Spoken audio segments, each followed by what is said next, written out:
let's look at the vows then. This is the sort of when we formalize our commitment to becoming a Buddhist. So the first vow is we vow not to kill any sentient being. Humans, and then of course the rats and the cockroaches as well, and the ants and the, all the rest, which of course is a shocking concept for us. Most of the world, even most religions, accept it's okay to kill some beings, So it's quite shocking to hear the Buddha would suggest it's not cool to kill anybody. But look at the logical reason. And this is why we have to unpack these things. Think about what motivates us. What motivates us to want to kill? Think about it. It's not virtue. You don't kill the mosquito because you love the mosquito. You don't kill the mosquito because you have compassion for the mosquito. You don't have an abortion. When I had an abortion when I was 23, that's killing. It's killing a sentient being. I didn't have an abortion out of compassion for the baby.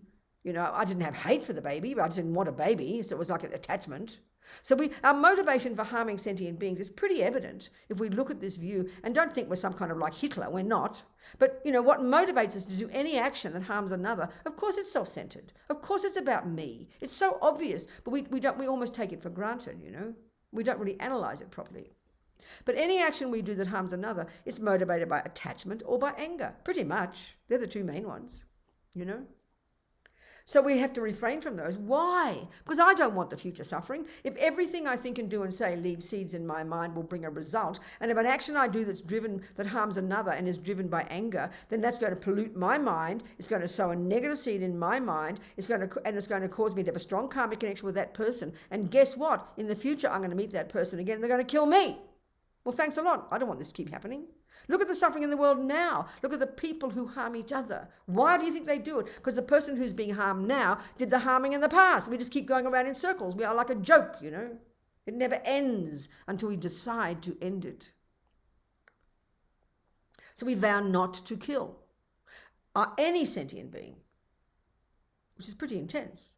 So you can break your vows in a major way, which means you cut the vow at the root, or you break a vow in a minor way, which means you can purify it. So if you kill a human being, and there are certain criteria that cause it to be a broken vow, and I'll describe. You have to know it's a vow and not care.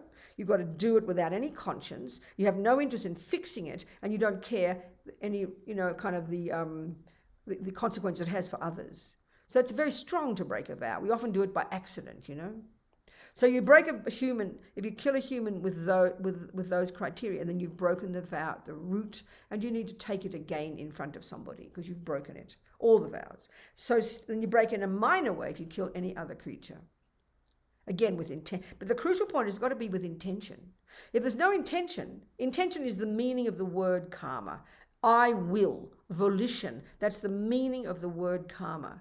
Intention. If there's no intention, you can't say you fully break a vow. Not possible.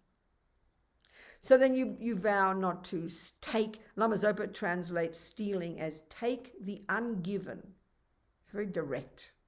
So we learn to control our body and not take what has not been given to us. So you break that in a major way if you take something of value from somebody. So probably if you steal, a small amount of money from a homeless person, that probably would be breaking in a major way because that's of value to them. And you break it in a minor way if you take anything at all that hasn't been given. So there's a really good discipline, It's very powerful for our mind. And the thing is, it doesn't always mean you're going to take it with your hand. Like if you don't pay your taxes, and I've heard in Russia people don't like paying taxes. I've heard, everybody's the same. People always like to cheat. When we don't think of it, it's called stealing. We've got to be so clear in our mind, so cautious, because the vow starts with the mind, It starts with the mind. Downloading movies, the things we do now so easily, it's like one press of a button. We've got to be really conscious. It's a very powerful practice. And the point is that, you see, we're so used to thinking of these rules as something that if nobody sees you do it, we think, oh, I got away with it. This is really infantile. This is why it's so powerful to understand that karma is about you, and that what you do will leave imprints in your mind. It's got nothing to do with punishment and nothing to do with anybody seeing you do it. It's a natural law. I mean, the view we have is like punishment and reward. So if no one sees me do it, we think I won't, and I didn't do anything wrong. That's really childish. That's a bit like going to your doctor and she says, don't smoke. You know? And then you go home, because, and she tells you why, because you'll get cancer. But, you think, oh, the doctor told me not to smoke. Then you go home and you see that your doctor's not there. So you bring out your Marlboros and you smoke and you say, oh, well, she doesn't see me smoke. I won't get cancer. I mean, that's like people will laugh at us because it's a natural law. Who cares if your doctor sees you? Smoking will cause you cancer. Stealing will cause you to have future suffering. This is the whole point. You've got to think about it. So then the third one is don't say words that aren't true. So you break lying in a major way if you lie about your spiritual attainments, And you break it in a minor way if you say anything that is not true, that, misleads people. In each case, there are certain criteria for breaking. The first one has to be intention. You know it's a vow and you don't care, and you have no wish to fix it, and you rejoice in it. So it's heavy to break a vow because we don't have, usually it's not done with such strength. Often we just kind of get lazy, do it by accident. And the fourth one is, the last two are about the body again, and one is not to cheat on partners. They call it no sexual misconduct, and there's various ways of interpreting that, but the general one is to not cheat on your partner, or not to rape, for example. You don't harm sentient beings based on sexual attachment. So, typically a lot of suffering is caused when people are monogamous and you cheat on your partners, so much suffering. And the fifth one is no intoxicants. So these vows, if you take these 5, when you do the ceremony of taking refuge and you decide also to take the vows, you don't have to take all 5 of the vows. But my sense is if you don't want to take the vow not to kill, then you're not ready to be a Buddhist yet, because that's a fundamental one. And it doesn't mean you're not going to harm sentient beings, but you don't, because we can't help it. Just by existing, we harm sentient beings. Even if we're vegetarian, billions of creatures die a terrible death so we can grow the wheat and grow the vegetables. But because we don't eat their bodies, we don't think it matters. So we can't avoid harming sentient beings. So that should make us very conscious, make us very conscious, and then at least try to do our best not to harm sentient beings. But by living in vows, we purify our own mind hugely. And as Lama Zopa says, vows are so powerful because, you see, this is the point, this is the logic of it. When we create karma means when you have an intention to do something. So here we are sitting in our houses now, whatever we're doing, listening to these teachings, and me sitting here. Most of us at this moment aren't killing. We're not killing. So we're being nice people. The rats and cockroaches are happy. We leave them in peace. But listen, there's no intention in our mind right now, is there? We're not thinking, I must not kill. I must not kill. We're not thinking that because there's no sentient being in front of us and we're trying to not kill. So therefore we're not creating any karma. There's zero karma of not killing. And just when we die, because everything leaves seeds in the mind, right? And I use the analogy of we drop all these seeds in our bank vault. And at the time of our death, the karmic seed we need lots of to ensure that we get another human rebirth, at least, is strong, non-killing karma. And the powerful way to accumulate millions of strong, non-killing karmic seeds is in the framework of keeping vows of not killing. Because the only time you create any virtue of not killing is when you meet that mosquito and you make a conscious decision, I must not kill. Or you meet that ant, or whatever it is, or your next boyfriend, and you decide, I must not kill. It's then when you have that intention, I will not kill, that you leave a karmic seed of not killing. But otherwise, there's no karma created. You're being a nice person, but being good is not enough, as Lama Zopa says. But when you have a vow in your mind, every second, 24 hours a day, that you're not killing, and that you're keeping that vow, you're dropping karmic seeds into in your bank vault, and you're putting atomic bombs under your tendencies from past lives to kill. So we can't create enough virtue in our lives to to make progress on our practice unless we live in vows of morality. It's so crucial. And so to try to understand it logically is really important. Not just hear it as some superstitious religious idea, It's a powerful psychological tool. So the 5 vows: no killing, stealing, lying, sexual misconduct, or intoxicants. So any questions about that? I need you to be clear. So any questions about vows? Anastasia, can you see any questions there? Whoever's going to tell me questions. Hello, so I'm going to translate your questions. There is one question. Good, Katya. Yeah, hello. So how, the question is it about how vows? Can I sorry? Is it about vows first? I want to good. Yes, it's only one question, and it's about vows. Good. So how can I take my vow again if I broke it? Yes. Yes, so the explanation is I took some alcohol with my mom, yes, to keep her company. Of course, yes, I understand. Yeah, so how can I understand that. Well, first of all, that kind of one, you don't have to take that one again. You would purify. I think do you break that at the root? No, you do break it at the root. No, I think, excuse me, I've got to be clear here.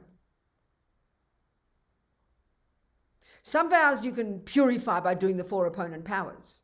You must do the 4 opponent powers. And which I want to talk about before we finish tonight. And I want to also do, talk about the purification of karma. It's really important, which I will do in a minute. But you must purify it from, and this is why, as Lama Zopa says, not to, we're insane not to do the purification practice every day. And that's why we should end the day with our purification practice. It's so powerful. And we'll go through that after this. So, I'm really not sure now whether that you must, but I think anyway, no matter what, it's really excellent. Even if you don't, like if it's not a major break, it's really auspicious to take the vows again, because then you can purify them. And the way you take them, of course, is you need to have a person who is qualified to give you refuge in the lay vows, and you should request that person. So whether at the center there you have somebody who gives the vows, do you have that there? Is there a Lama who teaches there? Is somebody who's qualified to give vows there in Moscow? Anastasia? There's a teacher there? Anastasia? Yes, there is a geshe. Okay then. So if you're part of the center there, you should request the geshe, to take the vows again. Or anybody you trust, that you know that you like as a teacher, you should email them and request them. And these days you can do it on Zoom, I hope that's clear. Any other questions there, Katya? Yeah. The next question is from Vladimir. He says that he is owning a shop, and by law, by some sanitary hygienic standards, he has to kill insects in his shop as an owner. So what can he do about it? I know this is difficult, isn't it? It's not comfortable in the normal world. I mean, the thing is, though, what you really mean is, what Vladimir means is that the sanitary rules don't want him to have creatures in his shop. So it doesn't follow that he has to kill them. Maybe, the thing is, okay, it's not easy in this world. Even if we don't intend to kill, we are still killing. But I think if you have a strong intention not to kill, if in your mind you really know you don't want to kill, then I think we can be very intelligent and we can find methods for how to, it's a possibility. I don't know, you must know what you've tried. We can try to find methods for getting rid of the insects without killing them. Maybe that's possible, maybe it's not. I know it's very difficult in this world, but you've got to really start with the purest wish, I think, to not want to harm them. And if you can find methods, whether it's mice or whether it's rats, I don't know, whatever it is, if you can find methods to get them out of there, that's marvelous, if you really can. I can't say to you, oh, it's okay to kill, because it's not my job to say that. Buddha's given his rules, we have to learn to understand them. And I've got a feeling, though, if we really have a strong intention to not harm, it makes extra work, but we can find methods as much as we can not to have to kill. That's the best advice I can give, And then if we have taken vows and you do feel you've got no choice, otherwise your shop will be closed down. But I think we've got to be very rigorous in our thinking and really have an intention. Really have the intention. And I think if we're intelligent, we are intelligent, we can think of lots of methods. But you've got to have the wish to do that. Not just go, oh, I can't help it, I have to kill them. That's just lazy kind of mind. You've got to really start off with the wish to not kill and see if you can find ways to get rid of the creatures without having to kill them. It's very powerful advice, because once you think that way, your mind opens up to lots of possibilities. But the other approach is, when we understand purification, which I'm going to talk about, When we understand, as Lama Zopa says, that everything we experience is our own karmic appearance. So if you're meeting creatures in your shop all the time, you've got karmic connection with these real living sentient beings. They live in your shop. They think it's their home too. They think it's theirs.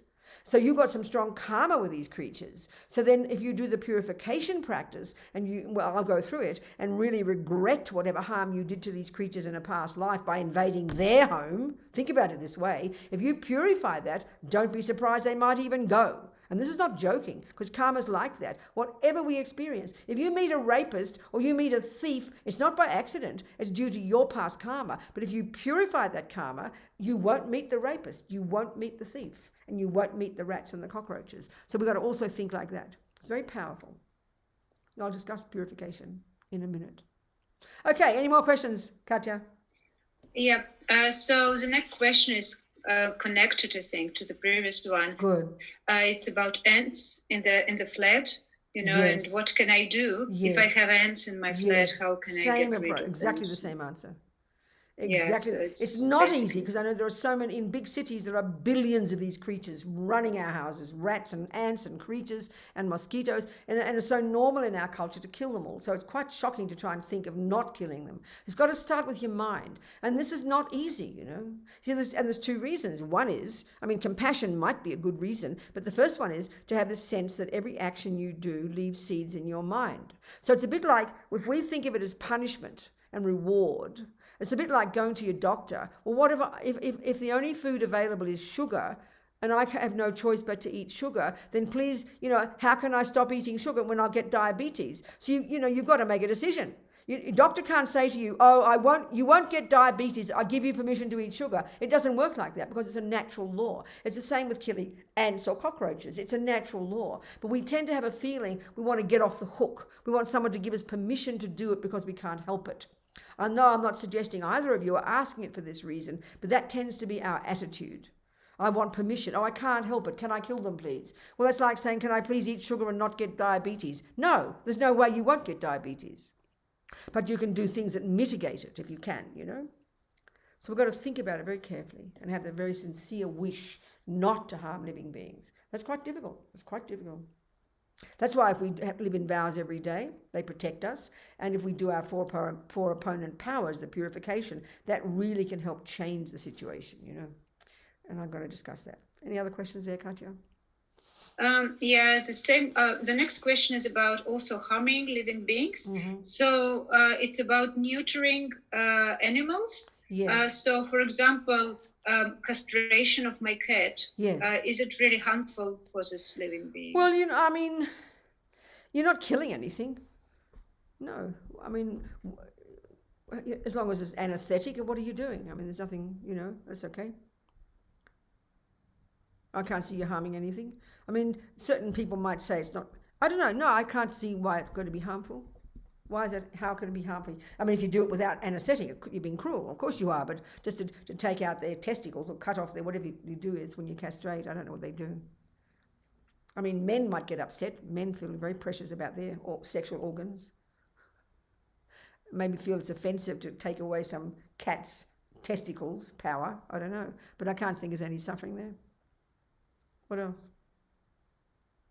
Next question is from Dmitry. I can't really keep my vows because I don't sometimes notice many things, like I'm acting on autopilot. And if I didn't notice something but didn't really bring any harm, does it leave any imprint? Of course it does. That's the point. It's that's again like saying, I don't notice what's in the food I eat and I keep eating the wrong foods. You better start becoming conscious. I'm sorry. There's no shortcut. Everything we do, every piece of food we put into our mouth will have an effect on our body. So every thought we have and every action we do with our speech and every action we do with our mind, necessarily every millisecond is sowing seeds in our mind. Of course it will bring results. That's why we have to become conscious. Of course most of us are on autopilot, but that's why we have to become conscious. That's the whole point about this law of karma. It causes us to become incredibly conscious, because everything we think and do and say, whether we intend to or not, everything we think and do and say, whether we're conscious of it or not, will leave seeds in the mind. because we are on autopilot. That's our tragedy. So we've got to start becoming conscious. That's what practice is. That's the whole point. That's what Buddhist practice is, becoming conscious. So absolutely, of course it does. This is why, given that we're on autopilot and we're not conscious, we've got to do the purification practice at the end of every day. It's like putting atomic bombs on all the negative imprints, and it purifies the karma you create in that day. As Lama Zopa says, we are insane not to do it every day. So I think I should talk about that now. There's no more questions there. Katya? Yeah, so if we continue with questions. The next question is about alcohol. So what would be the major breaking of this vow in terms of alcohol? It depends on who gives it. There's a tradition with His Holiness the Dalai Lama over the years when he gives it to big groups of people, like in Dharamsala or when he goes to the West, he tends to always quote a story about some old Kampa, some old Tibetan fellow who was taking the vows from his teacher, Ling Rinpoche, who was His Holiness's root guru. And the story is this old guy had taken the vows, and suddenly then Ling Rinpoche told him he's taken the vow not to drink alcohol. And the old guy was shocked. Oh no, he said, I can't go without my chung. You know, they have their barley beer. I can't go without my chung. So Ling Rinpoche was kind, and he said, that's okay, then at least don't get drunk. So His Holiness always uses that as his precedent. So it tends to be when he gives it to lots of people in the modern world, he gives it to not get drunk. But the traditional way from the Buddha is to not drink alcohol or take intoxicants, period. So I don't have the power to change that. His Holiness does. So the way I've taken it, the way I have been instructed to give it, I have permission from Lama Zopa to give the vows, to give refuge. It's given as to not take any. So it's a question of who you've taken it from. You need to be super clear what the vow was. But traditionally, it's not to have any intoxicants. And that means it's fine. You take the other four. So you don't take the vow and then drink. You don't do that because you break the vow. You just don't take the vow. I hope that's clear. Next question is about altar. About what? I have some. Sorry, about what? My altar is. Sorry. Okay, go. I heard about.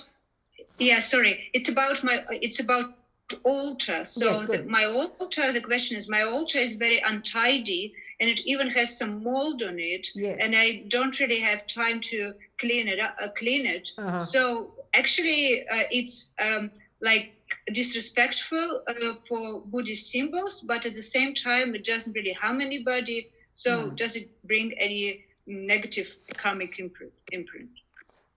Everything we decide to do, we have to decide to do it for a reason, isn't it? So if you are telling me that, oh, there's mold on my food in the fridge, but I've got no time to fix it, will it have any result? I don't think you would ever say that, because you would never want to put mold in your mouth, because we're all self-centered and we want to eat nice, fresh food. You would never do that. So it shows what our values are. So, I mean, with great respect, I mean, you're so honest in asking your question. You say there's mold on your altar, then you've got to decide the benefit of your altar.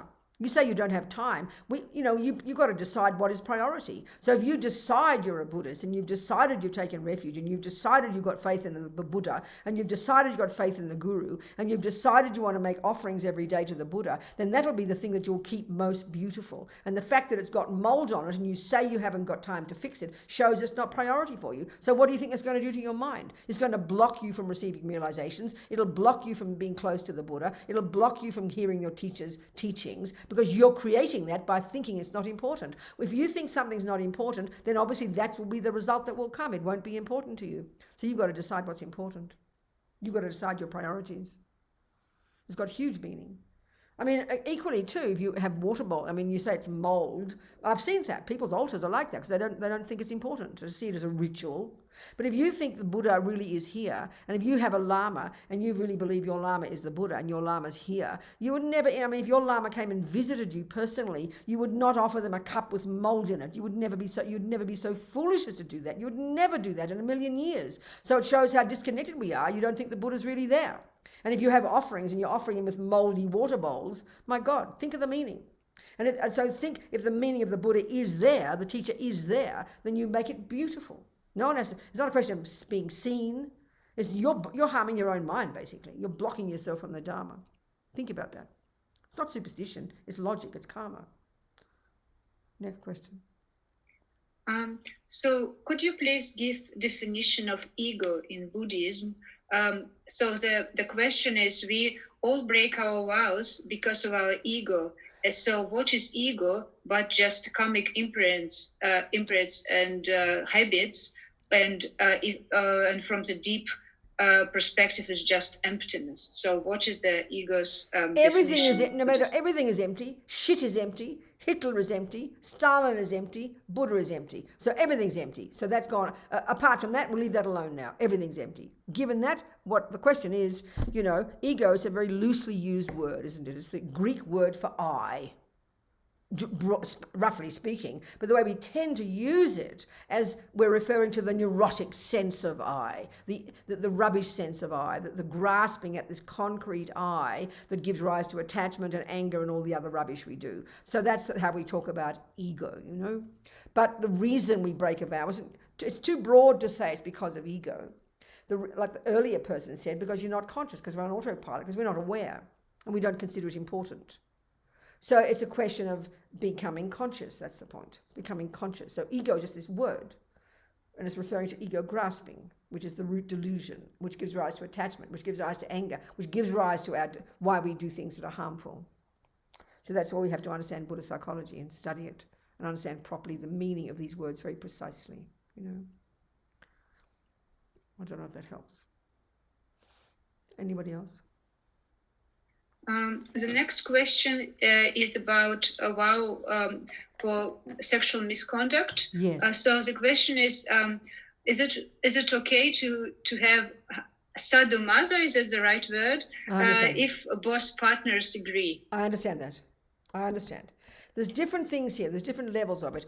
Vows here are about harming others, okay? About harming others. So, for example, if you don't have a vow to not be involved in sexual misconduct, which broadly speaking would, let's say, be not to cheat on your partner.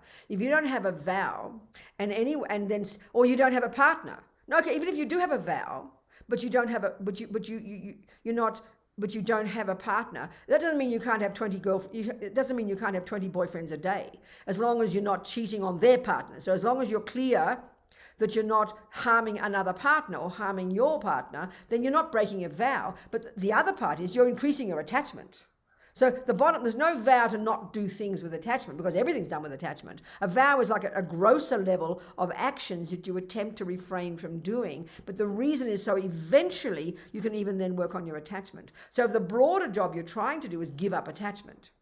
So clearly, you like to be harmed, or you like to have sexual pleasure, which however you have it, whatever your labels are, the world gives it. Of course you're increasing your attachment. Everything's increasing attachment. Every time we eat, every time we do anything, it's driven by attachment. If we understand the Buddhist view, attachment drives every single thing we think and do and say. It's way more primordial, way more subtle, way more pervasive than we can think.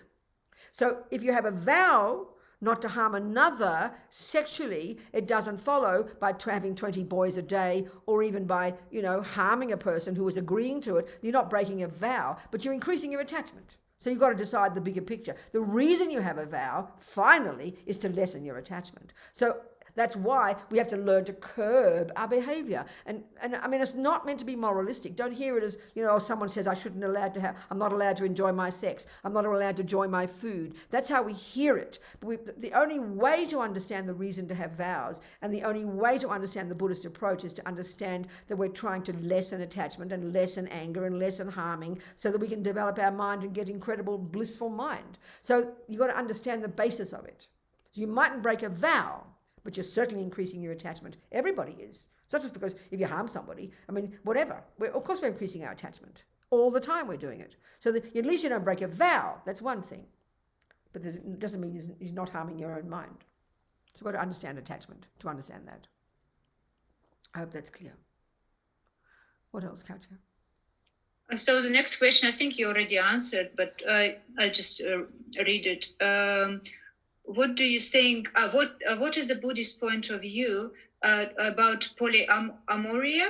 So the ability to love few people it's the same. and It's the have same as a what sexual. I said. It's the same as what I said before. The Yeah, same it type of just- answer. You know, you can have 20 girlfriends or 20 boyfriends if it's an agreement. I mean, commonly in Tibetan nomads, women would have more than one husband and boys would have more than one wife. It was just the way they were, you know. But the thing is, so if it's an agreement, you're not if you're not harming anybody, but you've got to see what's driving it. If it's attachment, you know, you've got to decide. There's two different things here. There's a vow, which is an agreement not to harm somebody, and then there's just in general everything we do harms ourselves if it's driven by attachment. So we have to look at what's the basis, look into our own minds. That's the bigger picture, the broader picture. Are we increasing our attachment? And of course, everything we do is attachment, not just sex. Eating, walking, talking, sleeping, everything is driven by attachment. The way Buddha describes it, I mean, Lama Yeshe said, I could tell you about attachment for one whole year. We'll never begin to understand it until we start working deeply on our own minds. It's so pervasive. And even the very cause of being born as a human being with 5 senses is attachment over countless lives. So it's much more subtle and pervasive, the Buddha's understanding of it, than we would ever think in our culture. So that just comes from studying Buddhism and understanding it. What else, Katya? So the next question, there was this kind of question already last time. So it's, dear Robina, is there any possibility to take refuge and vows from you online? Or maybe it's better to ask my local Lama and wait till the lockdown in my country is over. Individuals. You've got to know you want it from a certain person. So if you want it from a certain person, you find the way to ask them. And so then if that person, I mean, that's up to you. It's not a question of better with your local Lama. It's up to you to decide. You have to decide who you want to take it from. It's really helpful because anybody you take vows or refuge from, they become one of your teachers. So you have to choose that carefully. Don't be just sort of cavalier about it. You decide. You decide who you want to do it from. And if you decide there's a certain person you want, then, and they're not where you live, then you find their email address and you email them and you request them, and then they can discuss it with you. So if you want that, you can get my email and ask me. You have to decide though. It's your call, your decision. It's very important. I think there were questions like this last time, okay. Something like, is it possible in general to take refuge with you online? Yes, of course. And it is definitely possible, yes. Yes, absolutely. I mean, His Holiness now gives initiations online, doesn't it? It's amazing. Go on. The next question is, what is Buddhist point of view on LGBT people? Okay. In general, the Buddhist view, if you look back in the old-fashioned days in India when all these vows started to be written down, and vows came about in a very natural way based on certain conditions, you know. But there are certain ones, these are about behavior. So in general, the vows were talking about sexual misconduct. They were talking those vows were instructions to heterosexual people living in a so-called traditional relationship of a man and a woman with their babies, you know. So then there's all sorts of rules about, like the broadest one is, like I said, don't cheat on your partner, but there are also more specific ones about, again, the reason is to control your attachment, usually a penis would go in a vagina and that's it, you know. And that would be the usual kind of the confines of a disciplined relationship of a man and a woman. In order to control your attachment, you'd have, the penis would go in the vagina. That would be it, pretty much. So that, of course, we think of the world now with all kinds of people, boys and boys and girls, and people changing their genders and changing whatever. It's a very, very different world. We've still got to understand the basis of these things, the way Buddha's talking, which is the broader point I'm making before. We've got to try and understand what attachment. That's the bottom line. We're trying to lessen our attachment. Why? Because it causes us suffering. So then the Buddhist approach, I remember the Dalai Lama saying, maybe in the text they talk about penises and vaginas, but he said, how can I possibly complain about two men living together, loving each other, when they're two good human beings? So there's different ways of seeing it, So a person, if they're living, that's all I can say. That's the answer. That's the Buddhist way of saying it. And there's nobody punishing, there's nobody rewarding, there's no sort of, nothing like that. So it's a question of understanding the Buddhist approach, understanding the basis for any of these instructions that are couched as vows of behavior, of harnessing our behavior. The reason behind it always is to not increase attachment. So but the way the world is now, look at it, quite different. So there's no judgment there. Human beings are human beings and learn to practice morality with each other and not kill and not steal and not lie and not harm. How marvelous to live a life like that. But in the end, this is the thing, as a bigger picture, whether we're girl or boy, or whether we change our gender, or whether we call ourselves a lesbian or call ourselves gay, whatever it might be, all of these, don't be offended. All of this is due to attachment. All of everything we are. The way, if we fanatically identify ourselves as a carpenter, that's attachment. If we fanatically identify ourselves as being beautiful, that's attachment. If we fanatically identify ourselves as being a musician, that's attachment. If we fanatically identify ourselves as a girl, that's attachment. Everything's driven by attachment. And the way we overinflate the importance of that label in our life, that's the suffering is because of attachment. So if you're born into this life with a tendency to like boys and you're in a boy body, the reason you suffer isn't because you're a homosexual. You suffer because people don't like you and the society criticizes you and because we all want to be approved of, or we suffer because we have to keep it secret. There's so many reasons we suffer. But the fundamental one of liking a boy or a girl or this or whatever, that's not the issue. It's attachment. And the way we identify ourselves, if it becomes fanatic, that's why we suffer. It's not a question of, is it good to be heterosexual? Is it good to be homosexual? I mean, it's best to have no sex. It's best to give up sex and drugs and rock and roll and go to the mountains and get renunciation and realize emptiness and become a blissful, amazing being. Then we won't want any food or sex or drugs or rock and roll. That's the best. So getting caught up in our identities is the suffering, is the pain and the suffering. And that's why people suffer. That's why people suffer as gay people now, because the world doesn't like them. That's why we suffer if we're a lesbian, because the world doesn't like us. So this is why we suffer, because that's due to past karma as well. So in the end, fanatically identifying as anything is the cause of suffering. That's the bigger issue. That's the main issue. I hope that answers the question a little bit, gives some food for thought. I saw another question in there about abortion. Was there another one there in the chat box, wasn't there? Yeah, well, there are quite a few. Okay. So the next one is from YouTube.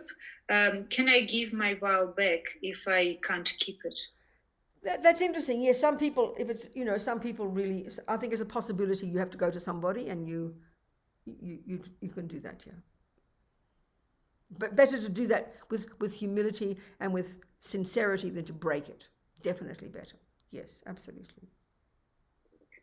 Yes, and the next question is about abortions. Yeah. So what is a Buddhist point of view on abortion? Well, when we understand what a sentient being is, let's say a human being, I'll use my example. I always use my example because it's good to be personal about it. When I was 23 and I was living in London and I got pregnant, and at the time I'd been brought up a Catholic, I'd given that up and I was a bit of a hippie at the time, or I forget what I was, some hippie or something. And I remember with this boy, I knew I was pregnant that second, and I realized, I decided, I didn't think about it as killing anything.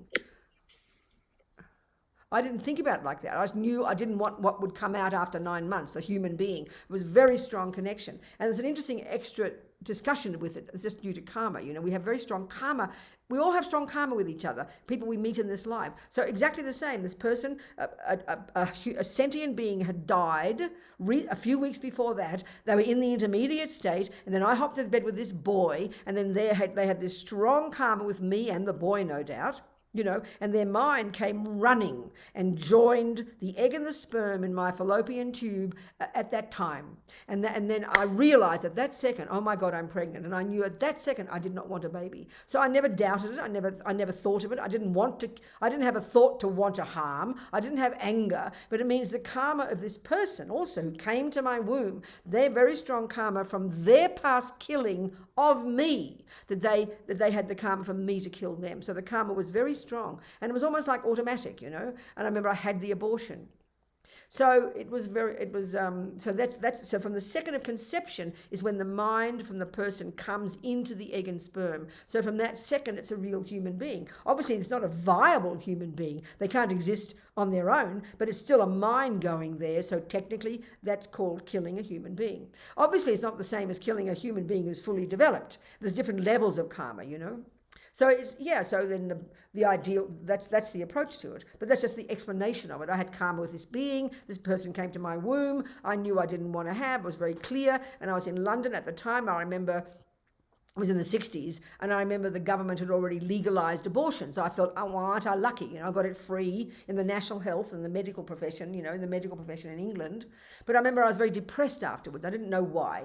I never thought of it as killing a human being. Even I know they had to have a second operation because they didn't take the baby out properly. So the poor little fetus had been mangled. So it's really heavy karma from that point of view too. And it's for me heavy karma that the doctor had to do it and the nurses. So I'm causing negative karma for them. So it's kind of interesting, So that's, yeah. But I mean, purification. We can purify. There's no karma we can't purify. That's why it's so important to do the 4 opponent powers every day, which I keep telling you I'm going to talk about. It looks like we'll finish the day with it. And perhaps I'll lead you in the meditation as well. So that's it. So there's karma between me and that being. They came to my fallopian tube and to my egg and sperm at that time of conception. They, then due to their karma, it was between me and them. It was clear to me I wanted an abortion. Never doubted it for a second, That's because of the strength of their karma of having killed me in the past. It could have been 100 lifetimes ago. This is the way karma is. Karma is this inexorable kind of natural law. Every time someone is kind to you, it's because you've been kind to them. If someone steals from you, it's you've stolen from them. If someone believes your words, it's because you've told the truth to them. In the past, maybe. Even if you're lying now, or a person doesn't believe your words, even if you're telling the truth, it's because of past lying. Because the point is, karma ripens in 4 ways in our life. If you can understand these 4, you can really interpret your life well. The first way your karma ripens is the human body that you've got now. We won the lottery. It's incredible. And that's due to non-killing in the past that we got a human body. Second, in this human body, we've all got a mind, haven't we? And everybody's mind is different. So we've all got these tendencies. So there's Hitler or Stalin or Mother Teresa. Mother Teresa obviously has got good tendencies, kind and loving and wise. They're her habits. Well, the negative habits we have are the same. They are our habits that we bring with us from before. So that's the second way our karma ripens. It's called intentions similar to the cause. We come into this life programmed with our own habits. Not our mummies and daddies. Our mummy and daddy might share those habits, but we do not get the habits from them. That's the weirdest idea for the Buddha. We bring them with ourselves. The third way our karma ripens is what happens to us. This is called experiences similar to the cause, the things that happen to us. Because we're very social beings, aren't we? People harm us, people are kind to us, people are loving to us, people give us things, people take things from us. The rats eat our things at our house. We've got these sentient beings out there whom we have a strong karmic connection with, and they either harm us or they help us. That's called experiences similar to the cause. And the fourth one is called environmental karma. It's the way the very physical world itself impacts upon us. So if you think of COVID-19 right now, I'm sure we've talked about this. If you've got the third kind of karma, which is called experiences similar to the cause, if you've got the karma of past killing, like that fetus did in my body, she or he had the karma to be killed by me. That's their experience similar to the cause of their past killing. So I created the cause in the future to have that happen to me, of course, unless I purify it, And so right now, look at the people who are dying. So getting killed or dying young is the experience similar to the cause of your past killing. But the environmental result of killing is that the very physical world itself harms you. So if you've got allergies, if you can't eat peanuts, if the water's polluted, if the air's polluted, if the food is bad and is not nourishing. But even now, look at it, we can't even touch other human beings. We will get COVID-19 and die. So even other human beings are the environment for us. So that's the environmental result of killing. And everything any sentient being experiences, whether it's happiness or suffering, it's the same law. Everything we experience, either as an experience, environmental, our own tendencies, or even our own body, we are the cause of this. So for all actions have any of these 4 results. So the 4 results of non-killing, 1 would be you'd get a human body. 2, you'd wake up in this life with no thought to kill, and that's unusual on this planet. 3, you would not get killed or you won't die young. And 4, the physical world will not harm you. It will nourish you. Whatever you eat, whatever you drink, the air you breathe, it will be healthy for you. That's the result of non-killing. And the main cause of the environmental result, your past non-killing. The main cause of you not getting killed or dying young, your non-killing. The main cause of you having a tendency not to kill, your past non-killing. The main cause of you getting a human, your past non-killing. We are our own creators. So you can flip that over and see the results of killing. So if the main result of killing is you get born as an animal or another suffering rebirth, in terms of this life, the result of killing, you be born with a tendency to kill. And look at the planet. Most humans kill something. Like, I was taught as a Catholic that God made all those creatures without a soul for our benefit. That's not Buddha's view at all. Every sentient being, Buddha would suggest we try not to kill. So if we have a tendency to kill, that's because we've killed in the past. And then we're creating the cause to get killed again in the future and go to the lower realms in the future, etc., etc. So the result of killing in terms of an experience is you get killed or you die young. The result of killing in terms of the environment is the physical world harms you, sickness, etc., etc. Every action, every virtuous action, every non-virtuous action has these 4 results. And we are the creators of them. There's no judgment, there's no punishment, there's no reward. It's a pretty powerful concept. We're the boss, we're the boss. So we better start realizing we're the boss and take responsibility. Another question. The next question is from Dmitry. Yeah. It's about money. So money is the petrol of this world, and Sorry, without what are we talking about? Sorry about that. So money is the petrol of this world. Money. He you says. Mean money. You mean dollars and rupees. Money. Okay. Good. Yes. Go. And without money, you can't do anything big and important. That's right. Exactly. So, but to earn this money, you need to spend a lot of effort and time. That's right. And still you don't get enough. Yes. Even for your good, if you have for the good causes. Exactly. So and so you have basically you have this money question in your mind all the time, and not the practice. So how can you get around this problem? I understand. Well, it depends on the person, doesn't it? I mean, some people, if they've got very good past karma of generosity and of non-stealing, in this life, as we can see with some people, they make no effort and they have money. They're born into a rich family, they get jobs easily, they're able to save money, and money is not a worry. But if money is a worry for us and we can never make ends meet, which is very typical, which is exactly how you're talking, that's the result of lack of generosity in the past, and also the result of stealing, because past stealing blocks us from receiving. And so the experience of never having enough, no matter how hard we work, which is the common experience of millions of humans, this is the result of not being generous and the result of stealing. So we have to purify it. Also, we have to change our behavior, change our habits. And money is such a big attitude towards us, We have such a huge attitude about money, such a powerful view about money. And as you're talking, and it's real, but also we have to learn to change our attitude. And this is not easy. And that means we have to, we purify our negative karma, we purify our stealing karma, we purify our generous karma, and that's really powerful. But also we try to be generous, and we especially try to be very ethical with our money, and really be really conscious of it, and then try to learn to change our attitude towards it and not have to think about it in this anxious way all the time, which is due to our past karma, but it's also due to our present mind. So to learn to, and then the other attitude is to do it with a different, everything we do in the end, whether it's working 24 hours a day, earning money, it only becomes virtuous if our motivation is pure. So we also try to change our motivation. And given that most of us aren't that rich and we have to work all day just so we can practice, then we try to make even our work practice. And that means we try to change our motivation. Change our motivation. Which means even if we have to sweep the floor every day, we try to do it with a lot of humility, and we think I'm doing this so I can become a better human being, so whatever money I earn, I can keep myself alive, so I can continue to practice. So then everything becomes virtue. Everything becomes a pure motivation if your motivation, everything becomes spiritual if your motivation is pure. So there's many different approaches, and that means the more, I'm just summarizing the different attitudes in Buddhism, and the more familiar we are with the Buddhist view, the more skillful we can be. Especially to make every moment of our life, really pure. and having the wish to help people. Whatever job we do, we do it with a sincere wish. While we're at work, we try to be kind to others. We try to do it with humility. We try to do our best, and then we treat the money with purity, and we try to purify our karma. All of this in general is the attitude and the approach to making your life more beneficial. It doesn't have to be stuck that only working for money is bad and only sitting on your bottom doing practice is good. Not like that.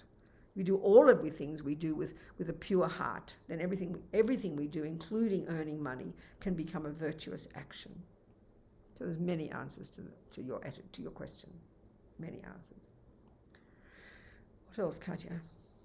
So this is again a question from Irina and Oleg. So they say, I'm sorry, but could you please give a definition of ego in Buddhist psychology? I thought I did. So you mean they asked the question before, they're not clear? Huh? Yes, they did ask us. That's their question before, and they not clear still. Okay. As I said, okay, let me start again. The word ego, literally, we know that is from the Greek word. It is the Greek word for I. That's the word. But now, the way we use the word ego is very specific to how we use it in the West. Tibetans don't talk like we do. They don't say we say it as meaning the bad I. Oh, it's all ego. So we can see we are an I. We are a person. We are a person. I'm I. The word I, person, self, they are all simply referring to this phenomenon right here, this phenomenon. We are an example of a person. We're not a cup, we're not a lamp, we're not a toilet. We are a person. So the word ego literally just means that. Not in Buddhism, but in Greek. It means I. But the way we use it, the way Buddhists use it, it's all because of ego. What the word in Buddhism you'd say is all because of ego grasping. So the main delusion is that we cling to this concrete sense of I, and that delusion is called literally ignorance. It's mahripa in Tibetan. It's referring to the root delusion, and the function of that delusion is to grasp at this over-exaggerated, concrete, solid sense of an I. So when we say ego, we're meaning ego grasping, which is the colloquial term for this ignorance. Not the I itself, but we're referring to the grasping at the I. So that's the technical way I say. There's no definition in Buddhism. There is a definition in Buddhism of I. There's a conventional I, so this is an I. Conventionally, this is called an I, and the Greek word is ego. But when we say ego, we're meaning the bad I, the angry one, the depressed one, the jealous one, that one. It's a very loose way we use it. But technically, I am an I. You are a self. You are a person. So we've got the conventional understanding of I, which is a valid one. And then we have the ultimate I, which doesn't exist. That's emptiness. So by understanding the two truths, there's a conventional cup, and then ultimately the cup is empty of inherent existence. Conventionally, there's a lamp, but ultimately the lamp is empty of inherent existence. Conventionally, there is an I. There is an I, a person, a self, conventionally. But ultimately, the I is empty of inherent existence. So by understanding the two truths, we'll know how to frame those words. But the way we use the word ego is a very loose way, I would suggest. Oh, it's all because of ego. It just means all because of grasping at your own self is the correct way to put it. I hope that answers the question. And if it doesn't, ask me again. Anybody else? So the next question is, could you please explain what is the daily purification practices? I'm going to be doing it before we finish the session. Well, I'll lead you through it. And next question is again about purification practice. So the question is, when I do the practice of purification with 4 opponent powers, I can't always use the power of regret. I can't what? I can't always use the power of regret, as I don't remember what I did in my past lives. I'm going to explain it. I will explain it, hopefully very clearly, and I will lead you through it before we finish, which means I should start soon. That's it. Okay, good, perfect. Let's now talk about purification. Very good. Okay. So every millisecond of what we think and do and say is a karma, is an intentional action. Mental action is the meaning of the word karma. Mental action, which means intention. So every millisecond of our day, and we are not conscious of 99% of it, we are programmed on autopilot with billions of intentions. And that person said before, it's to point, we are not conscious. But this is the whole point. We have to become conscious. Because if it's sort of like if you've got seeds in your hands and you're walking around all day and you're continually dropping seeds into the ground, and you know by definition a seed will bring a fruit, so you'd better be conscious of what seeds you're planting, otherwise you're going to have lots of ugly fruits in your garden in the future. That's the energy we need to bring to this concept of karma. Like I said, we're so used to thinking of it as punishment and reward, and if nobody sees us doing something, we think, oh, I got away with it. That's absolutely infantile, and it's just illogical for the Buddha. Everything we think and do and say just necessarily sows seeds. So that's why we have to become conscious. And that's why we have to do purification every day. As Lama Zopa says, we are insane not to do it every day. So there's no karma we can't purify. Why? Because everything's empty of intrinsic nature. Nothing has an intrinsic nature. Nothing is set in stone. There's no karma we can't purify. So in this life, of course, we're, relatively speaking, we're fairly nice people. We don't go around raping and killing and murdering and terrorizing people. So we're not too bad. We've come into this life. The fact that we're even in this room together, we've got some karmic connection with Buddhism, how marvelous. We're trying to become better human beings. So it's so fantastic. But when we understand how we're driven by attachment and driven by delusions, then we want to purify. Of course we do. We want to purify for our own sake. Of course we do. So also remember, our mind has come from countless past lives. We've done countless things in the past to harm countless sentient beings. And those trillions of karmic seeds are sitting in our bank vault, waiting to ripen as our future suffering. So there are two functions of purification. One is to put atomic bombs onto the previous seeds, preventing them from ripening, which is so intelligent. But the other is just in general to, purify our minds and to create these new tendencies. So the purification practice is very practical. As the person mentioned, it's known as the 4 opponent powers, the 4 opposite things. There's a good way in English to remember. Obviously in Russian it'll be different. It's the 4 R's. So there's a different order, but this order I find very nice. And the analogy all the lamas use is as if you'd taken poison. So if you've taken poison, we all know that poison by definition is something that will cause me future suffering. So the first attitude of regret, and this is a person's question, it's really important. The first step has to be regretting that you've taken poison. Oh my God, what a fool. I can't believe I've eaten poison. What an idiot. I can't believe I've eaten poison. Because you know that poison, if you leave it in your body, will ripen as future suffering. You're energized to go to the next step, which is whom can I rely upon? Reliance. Where's the doctor? This is a logical, and this takes a lot of thinking about. We have many weird misconceptions about this in our culture. So the person's one about not remembering. It doesn't matter. It doesn't matter if we remember. We don't remember 99% of today. Forget about this life. Forget about countless past lives. But that's not so, it doesn't matter. Because let's just say we use the analogy of you've eaten too much chocolate over the last week.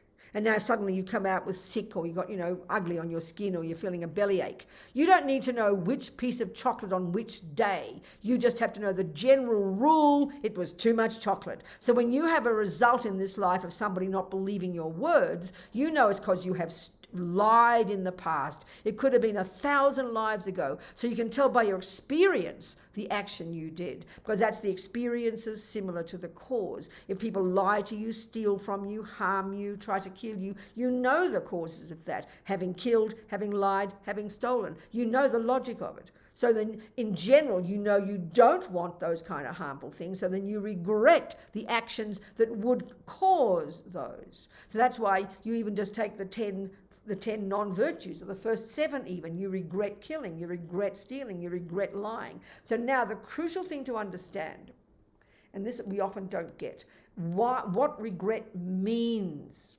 Most of the time we think of it as guilt. Somebody asked His Holiness one time, what's the difference between this healthy attitude of regret and this neurotic one of guilt? And it's a really massive difference.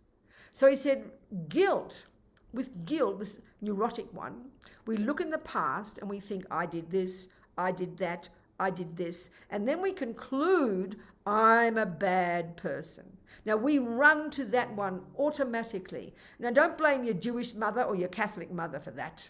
That's the function of ego grasping, to have, and basically guilt is hate, is anger, but you are the object. So if I'm angry with you, you did this and you did that and you did this and you're a bad person. That's called anger, but that's exactly what guilt is, but we are the object. And it's heavy, it's so heavy. This is why we suffer so terribly, because we beat ourselves up. But it's just meaningless, it's useless. There's no action involved. There's nothing to do with it except have more self-pity and more misery and more self-hate. It's horrible. You just go dig a deeper, because we have this attitude of guilt and blame, and we think, I'm going to get punished, I'm a bad person. That's the dualistic view we have, and that's the function of ego grasping.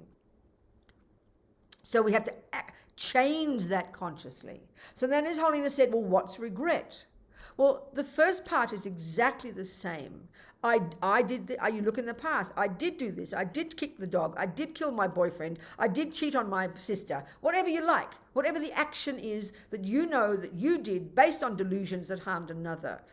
You regret, you say, I did do it. Then you say, what can I do about it?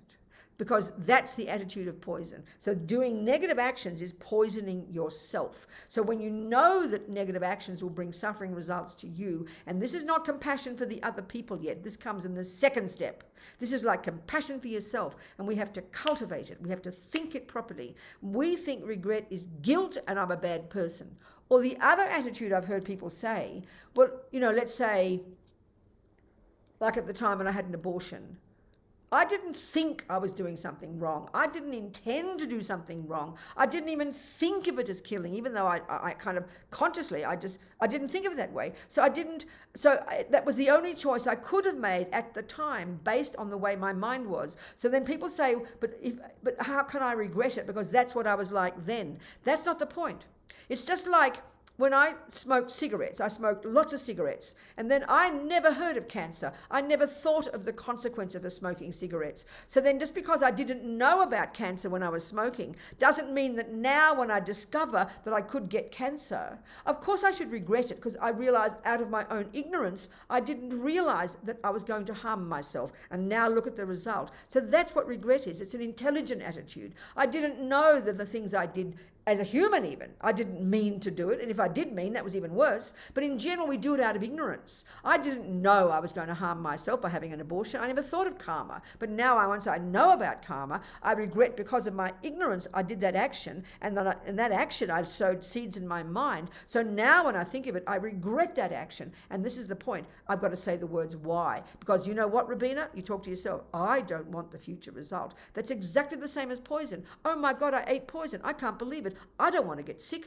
Quick, what'll I do? That's the next step. Reliance. Whom can I turn to as the doctor to give me the methods to purify this poison? That's the attitude. So it's not about punishment. It's not about reward, which is how, and that's the big difference. If I'm a Catholic, a Christian, I have to regret what I did, but the reason is different. The reason is because I went against God's will. So then I have to turn to God and beg God to forgive me. There's no such concept in Buddhism. Buddha would forgive you. He's a nice person, but it's not the point. For the Buddha, that's like going to your doctor and confessing that you smoked cigarettes and then begging her to forgive you and to stop you getting cancer. People would laugh at you if you said that. Your doctor's job isn't to punish you with cancer, and your doctor's job isn't to reward you by getting you off the hook. She gives you the medicine.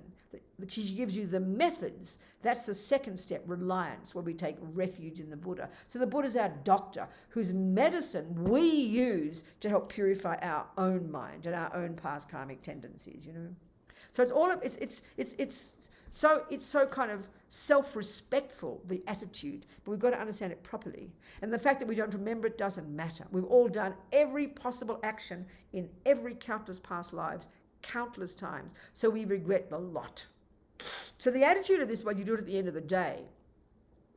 You would take certain actions you've done that day. You know, you had a fight with your sister, you killed your boyfriend, whatever. You sit there, you sit down and you acknowledge. Regret's like acknowledging, I did this, I did that, I did this. And you can think of some of the things today, you know, and you say, and you're talking to yourself here. You're talking to yourself. You're being your own friend.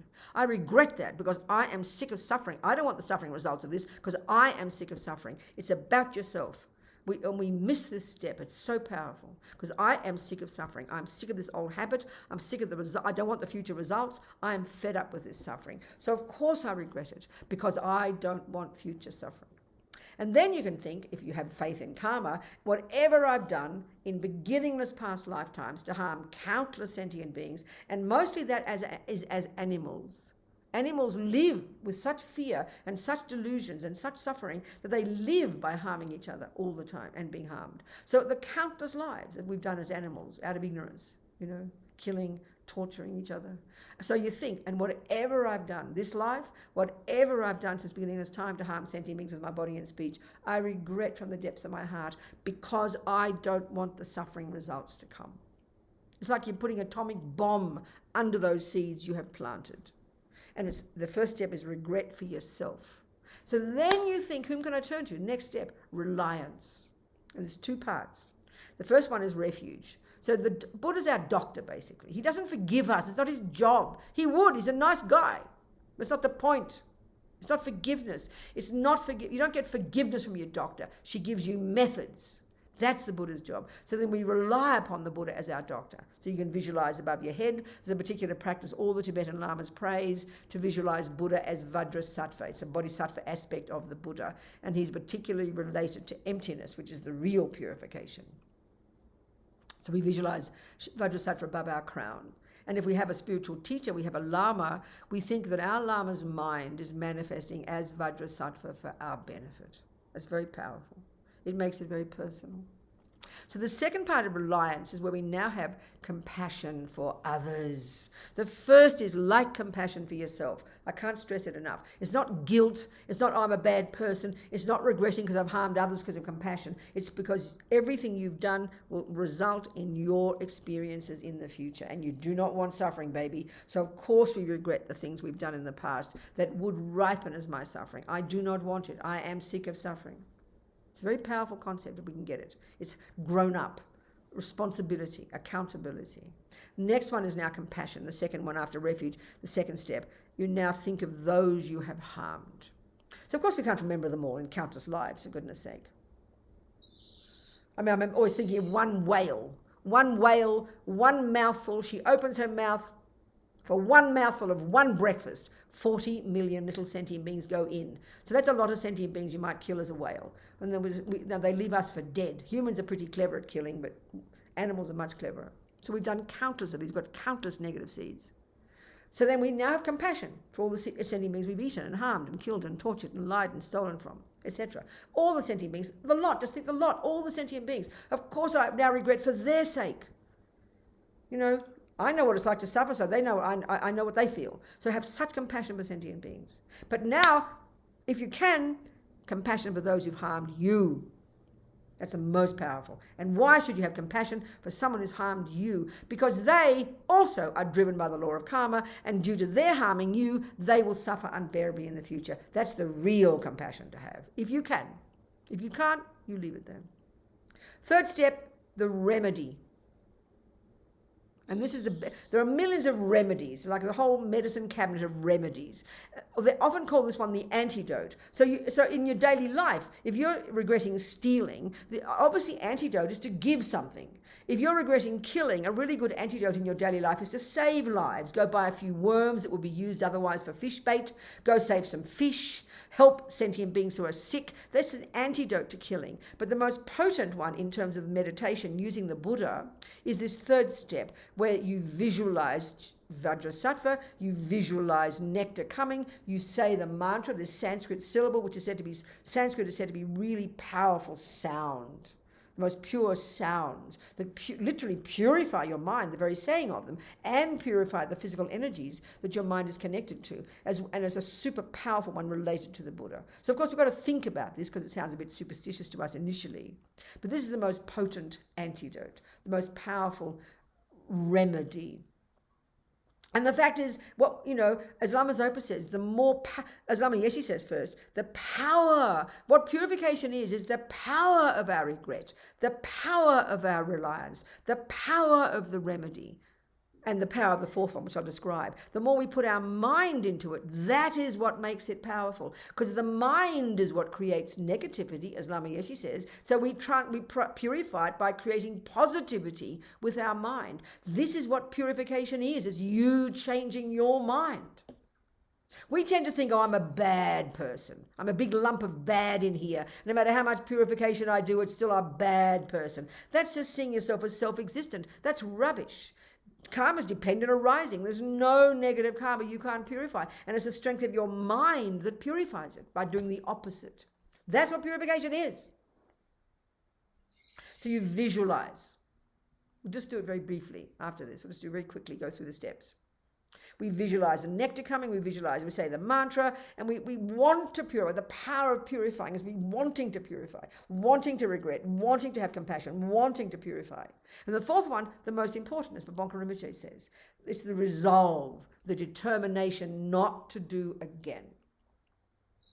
So we've taken vows, you reiterate your vows. I will never kill again. I will never lie again. I will never steal again. And what this does is not just wishful thinking. You're digging that groove in your mind and you're replacing the other groove of lying and stealing and killing. You're reprogramming your mind. It's so powerful. And vows guide you. They protect you. If every day you say this at the end of every day, you're reprogramming your mind. This is how we change ourselves. It's very practical psychology, and it's very personal. It's you doing the practice, you know. You're using the Buddha. Buddha doesn't purify you. You purify. But you utilize Buddha. It's very powerful. Very delicious psychology. And then as Lama Yeshe says, you go to bed with a happy mind. Because there's no tendency in your mind you can't change. There's no thought you can't change. There's no karmic seed you can't pull out. It takes hard work. But that's the job. And as Lama Zopa says, we're insane not to do it every day. So by living in vows and by, taking refuge, living in vows and doing purification every day, you have a perfect practice, I tell you. And this is just junior school. Not even talking about looking at your mind yet. This is stupendous. This is the groundwork of a very powerful practice, So any questions about that before we just do it quickly together, just to have the imprint? Any questions? While I have a drink of water. There is one question, but I think it's on a different subject. So shall I still ask it, or shall I still read it? Okay, so we'll do the purification practice anyway, and if there are any questions, we can still handle them. So tell me this question now, yeah. Go on. Okay, so I heard some point of view that actually the Buddhist and Buddhism purpose is not to become a good girl or boy, but to purify your mind, and to becoming a good person is just a byproduct of this process. So what I understand. do you think about So it? yes, exactly. So this is where the wisdom wing and the compassion wing come in. The wisdom wing, which we're totally talking about now, we're not discussing compassion here. We're discussing the work we do on ourselves. That's purifying, yes. And so the natural consequence of that, as you purify delusions, as you purify your habit to lie and kill and steal, what do you think you're going to end up with? You're going to be less neurotic. You'll be more kind, more wise, more content, more fulfilled. So yes, you're producing a really nice person, but you can do more than that. You can then go to the compassion wing and enhance your love and compassion even more powerfully and become an amazing, powerful, good person. So you're absolutely right in what you're saying. And that's the wisdom wing, but you can do more and you really can become a super powerful, super amazing person. And that's what a bodhisattva is. So it's both wings of the bird. Okay, let's do the practice. We'll just do it. I'm just going to repeat some things we've already said. But just do it as a little contemplation to the best of your ability, just to, so visualize. We'll just be very casual about it, very simple, very easygoing, okay? So we first just think. We're all ridiculous. We've all done dumb things with our body and dumb things with our speech. We've all harmed each other, lie, stole, killed, done whatever, We've all done that, little simple things. And there's countless we don't remember, of course. Of course we know that.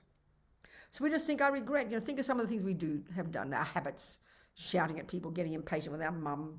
Maybe we steal, maybe we lie, maybe we've cheated on a partner. Just stuff, normal things we all do. So we just think of those things. Just remember the ones, especially as a younger person, maybe. And if we've had a lot of burden, some of us, women especially, feel very burdened by abortions, But don't feel burdened. It's due to the karma of that person as much as anything. I tell you, it's like a dependent arising between the two of us. But we take a responsibility for our part, so we can regret that killing, regret the stealing, regret the lying, regret the bad-mouthing, regret the cheating. And why? We say to ourselves, I've done all these things, but why do I regret? Because, and you speak to yourself, because I don't want suffering. I'm sick of suffering. I'm sick of these habits. I'm sick of this misery. And I don't want the suffering now, and I don't want the future suffering. I'm fed up with these old habits. Just speak sincerely to yourself and think of some of your ridiculous habits.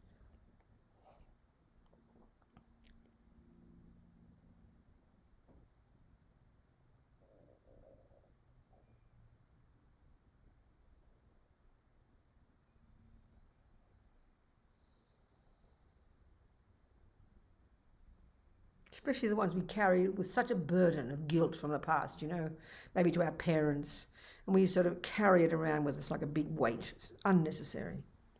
I so regret what out of my own ignorance, I did those foolish things, I regret from the depths of my heart because I am sick of the suffering. I don't want the suffering from this. I don't want this burden anymore.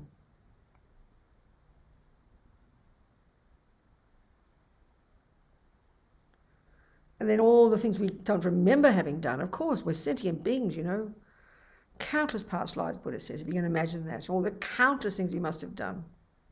That first of all are all the cause of why we suffer at all now. The ones that have ripened. We know we don't want those for the future. So we regret from the depths of our heart anything we've ever done since beginningless time to harm sentient beings with our body and speech. Because we do not want future suffering. We do not. No way. Sick of suffering.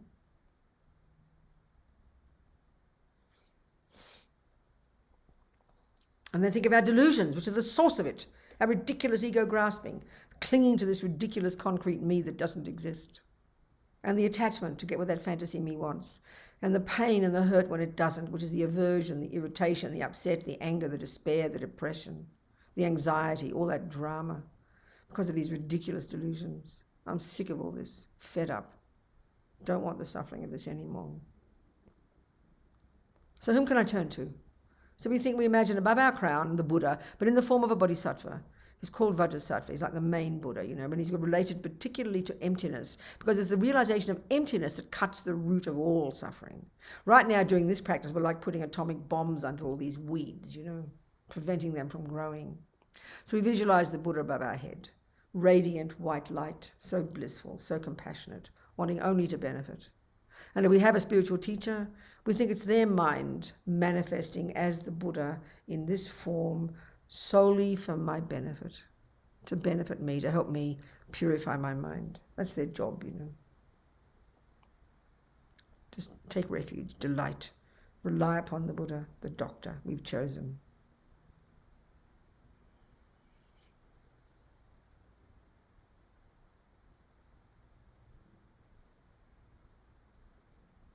He's holding a dorji and a bell, which is the union of the two truths. In his left hand a bell, and his right hand a dorji, and they're crossed at his heart. And he's in the bodhisattva aspect, radiant white light, very beautiful, very blissful, sitting in full lotus position on a multicolored lotus. Very blissful face. He's facing the same way as we are, above our head.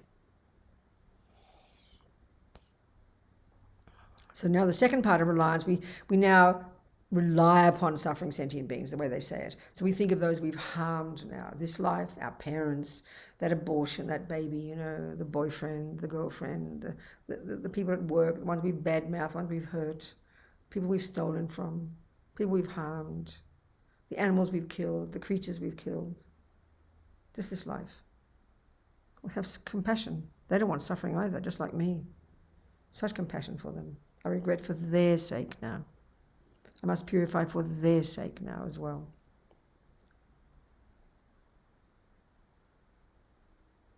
Think of the sentient beings we've harmed, especially some of them we feel bad about.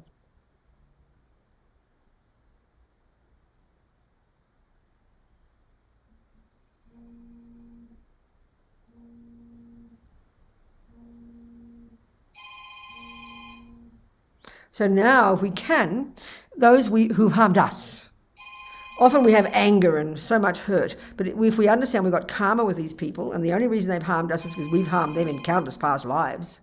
It wouldn't have happened otherwise. So we have such compassion for them for harming us because they will suffer in the future. Just like we are suffering now from our past actions, they will suffer in the future because of theirs. So that's the basis of really powerful compassion. So have compassion for the people who've harmed you for this reason. If you can. If you can't, leave it there. Don't worry.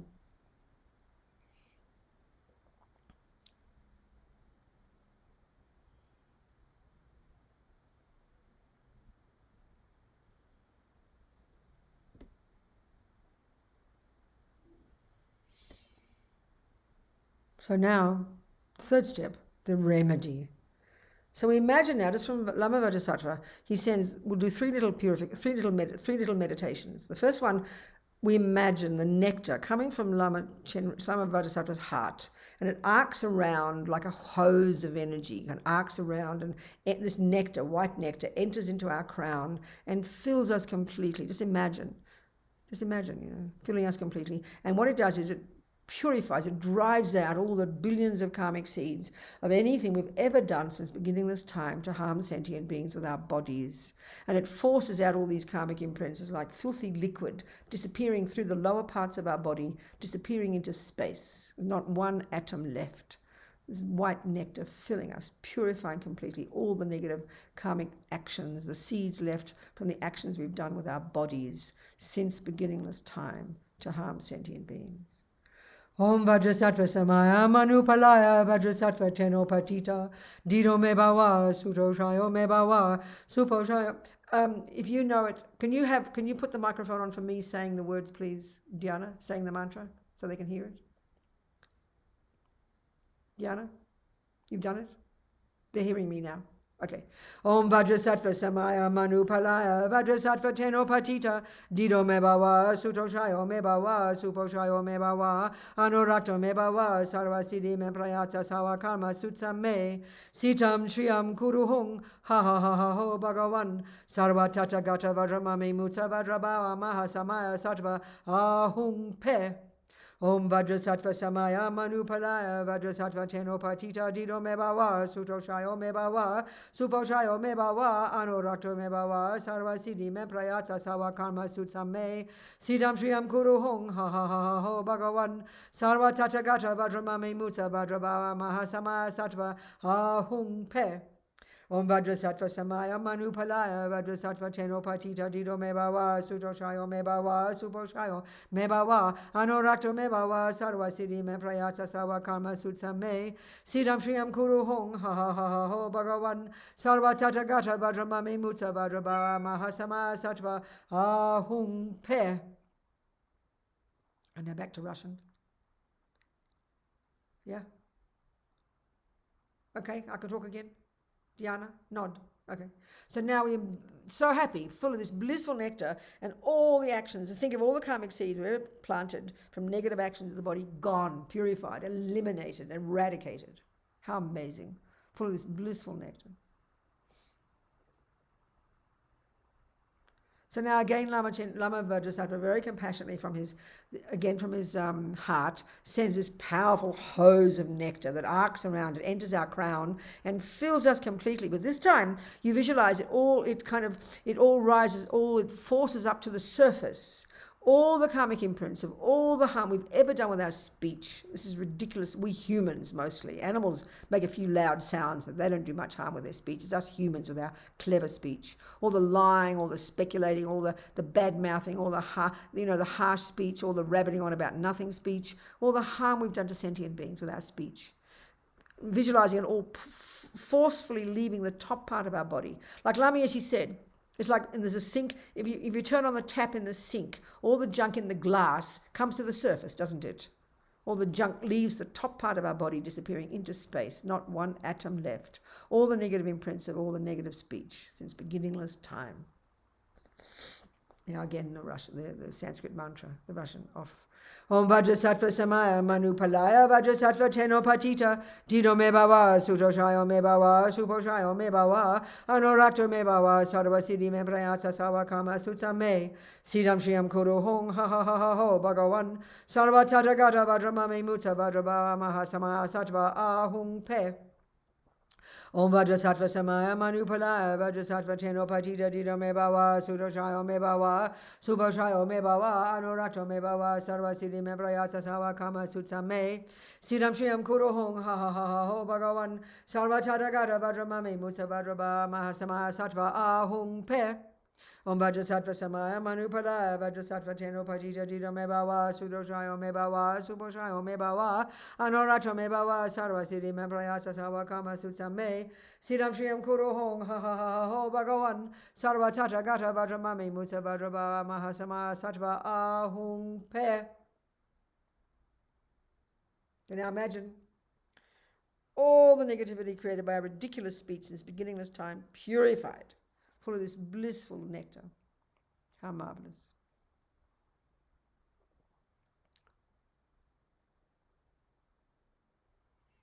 So now Lama Vajrasattva, this time he sends like beams of light. Now I don't know if beams of light can bend, but we pretend they can, okay? Like these laser beams of light coming from his heart, arcing around and entering our crown and instantly filling us. This time instantly filling us with this radiant light.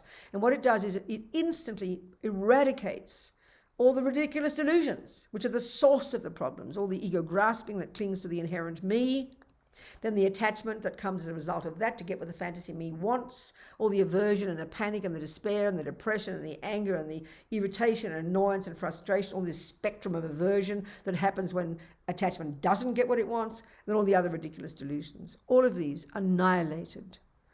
Like it's just as Lama Yeshe says, as soon as you turn on a light in a room, instantly the darkness is dispelled, isn't it? Just like that. Imagine. Delusion's gone, full of this blissful white light.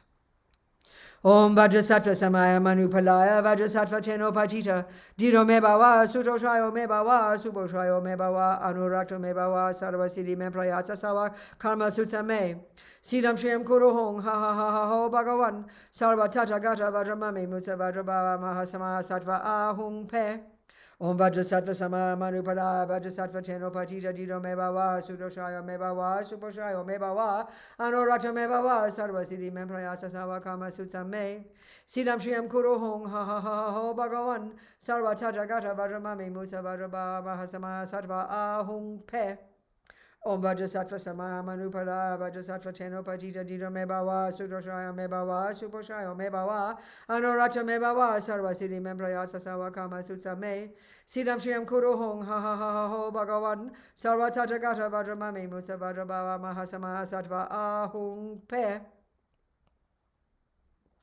All the delusions gone. Think of this, how amazing. Especially the ego grasping, gone. Full of this blissful white light.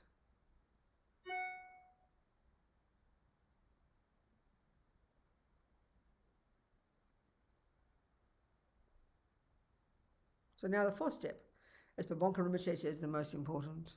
The determination to change, the resolve. So of course, Lama Zopa says don't lie to yourself. If you've got a really heavy habit, you don't say, I will never do it again. That's foolish. It's not helpful.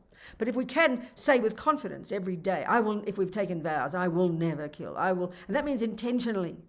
I will never steal. I will not lie. I will not. If we can say that, this is marvelous. It's digging this groove deeper and deeper in our mind, programming our mind in these new habits. It's so powerful, So the other habits, so we think that, and we've taken the vows, and then personally now think of some of your own ridiculous habits. That maybe you say, I won't do them for 5 minutes. I won't do them for 24 hours. And then you guys, because it's night, if you always bad-mouthing your boyfriend, maybe you can say, I will not bad-mouth my boyfriend for 24 hours. And you won't, because you'll go to sleep, or at least 10 hours even, because you'll be asleep. So you be realistic with yourself. You speak the truth to yourself. This practice is very much just being our own friend, I just don't think of it as religion. So just a few of your own rubbish habits, your laziness, you can't be bothered, you're putting things off, keeping your altar be moldy and you say you haven't got time. change those habits. Decide, okay, tomorrow I won't do this and I won't do that. Make some decisions to yourself just for a couple of minutes. Give yourself a timeline. Be sincere with yourself.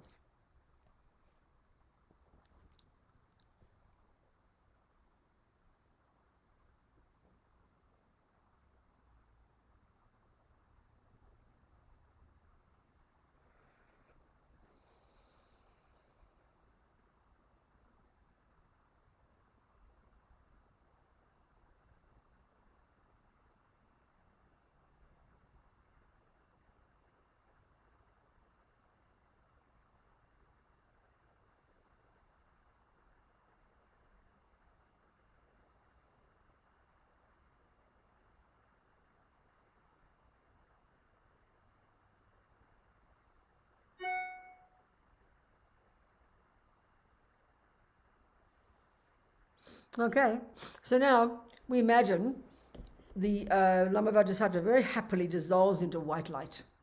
Our Lama, the Buddha, dissolve into white light. And we imagine that the Vajrasattva's body, speech and mind, my Lama's body, speech and mind, and my body, speech and mind become one. They just merge. And then for about a minute, you just imagine you expand to fill the universe, full of the energy of the Buddha, full of the energy of your Lama. Imagine this. No thoughts for about a minute.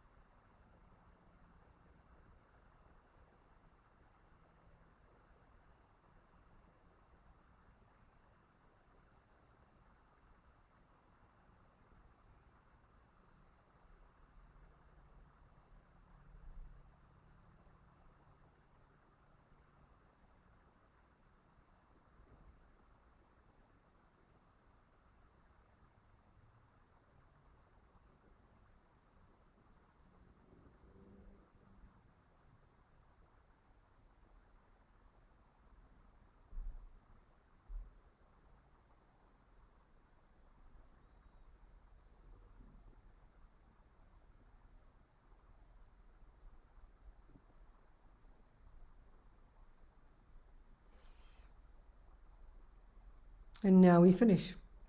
We delight. We've done this little practice for 15 minutes. That's it.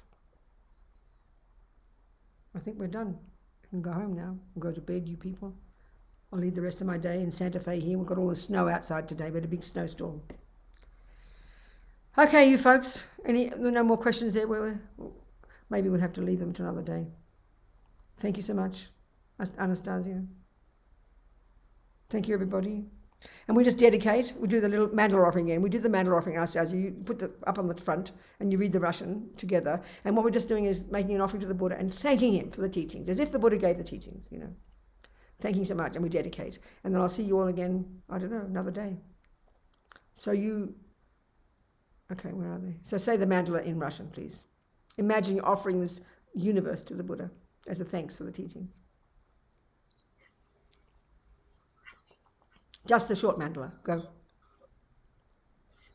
Эту мощную благовониями и покрытую цветами землю, великую гору мира, 4 континента, солнце и луну, я представляю, как поле Будды подношу, да насладятся все существа жизнью в этой чистой земле. Идам гуру ратна мандалакам нирья таями. Got dedication prayer there.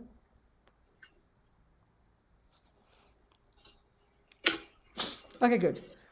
Okay. So the first one you see is due to, so I'll sing it in Tibetan and then you say it in Russian. So, Gewadi Nudujag Lama Sange Drugyune Droa Tikyang Malupa De Sala Gurpa Shog. And then the bodhicitta, may bodhicitta grow and grow in the hearts of all. Jang Chob Sem Chog Rinpoche, Make Panam Keguchi, Kepanyampa Mepa Yang Gong Ne Gondu, Prava Shog. And say in Russian. Силу этой добродетели да достигну я быстро состояния гуру Будды и переведу всех без исключения живых существ к этому просветленному состоянию. Пусть драгоценная высшая бодхичитта, та, что не породилась, да породится, а та, что породилась, да не ослабеет, но возрастает все больше и больше. Okay. So let me see the people again. Take the prayers away. Okay, you people. Happy to see you all. Thank you so much, everybody. Thank you so much, Diana, as always. Thank you, Anastasia, for everything. And I'll see you all again sometime soon. Anytime, don't hesitate. And if you have my email address, give people my email address if they wanted, Anastasia. Anybody, I'm very happy. Okay? Yes, Anastasia? You heard me? Good. Thank you, people. Much love. Goodbye. And be so happy we did that practice, and you can die with a happy mind now.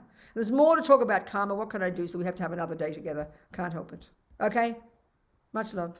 Thank you, everybody. Goodbye.